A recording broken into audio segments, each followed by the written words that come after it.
અહીંયા મંદિરનો હિસ્સો છે એવી આ માંગણી સાથે અહીંયા તોડફોડ કરવામાં આવી, જેને કારણે ઉત્તર પ્રદેશના રાજકારણની અંદર ગરમાટો આવી ગયો છે।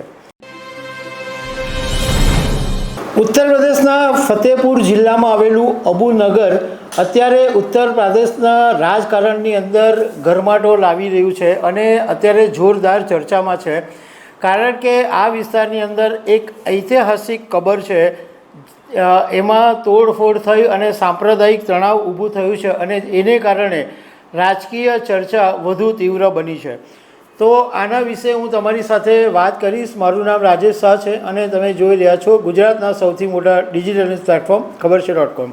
તાજેતરની અંદર આ અબુનગરમાં આવેલી ઐતિહાસિક કબર ઉપર હિન્દુ સંગઠનો અને ભાજપના જિલ્લા પ્રમુખ મુખલાલ પાલના આહવાન ઉપર કબરની અંદર તોડફોડ કરવામાં આવી અને અહીંયા મંદિરનો હિસ્સો છે એવી આ માંગણી સાથે અહીંયા તોડફોડ કરવામાં આવી, જેને કારણે ઉત્તર પ્રદેશના રાજકારણની અંદર ગરમાટો આવી ગયો છે। હવે આજ તકના એક અહેવાલની અંદર ઇતિહાસકાર સતીશ દ્વિવેદીના કોટથી એવું કહેવામાં આવ્યું છે કે આ જે કબર છે એ મુઘલ બાદશાહ ઔરંગઝેબના વફાદાર સેનાપતિ અબ્દુલ સમદની કબર છે અને આ જ્યારે ખજુવાનું યુદ્ધ થયું હતું એ વખતે ઔરંગઝેબે પોતાના ભાઈ સુભાને હરાવ્યા બાદ ફતેહપુરની અંદર ડેરા તંબુ તાણી દીધા હતા અને આખો જે આ વિસ્તાર હતો એ છાવણીની અંદર ફેરવાઈ ગયો હતો અને આ છાવણીમાં પછી અબ્દુલ સમદ ત્યાં જ રહેતા થઈ ગયા હતા અને 1699ની અંદર અબ્દુલ સમદનું જ્યારે નિધન થયું ત્યારે એમના મોટા પુત્ર અબુ બકરે પોતાના પિતાની ત્યાં કબર બનાવી હતી અને એ પછી અબુ બકરના અવસાન પછી આ જ જગ્યા ઉપર અબુ બકરની પણ કબર બનેલી છે।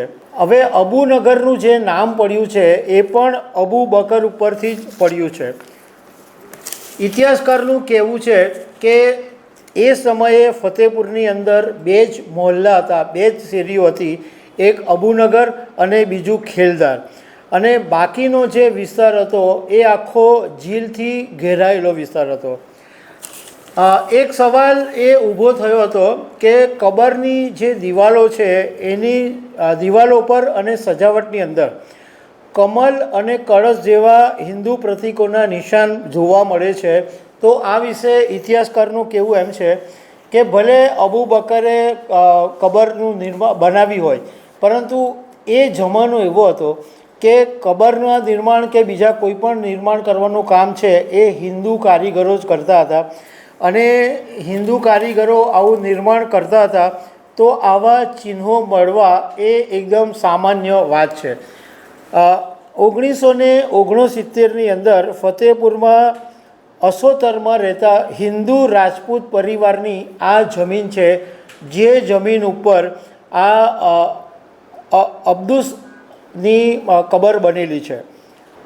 20 એપ્રિલ 2022ના દિવસે આ કબરને રાષ્ટ્રીય સંપત્તિ પણ જાહેર કરવામાં આવેલી છે અને આ વિસ્તાર જે છે એ 10 વીઘા અને 17 બિસ્વાની અંદર ફેલાયેલો છે અને એની તમામ બાબતો છે એ સરકારી રેકોર્ડ્સમાં છે।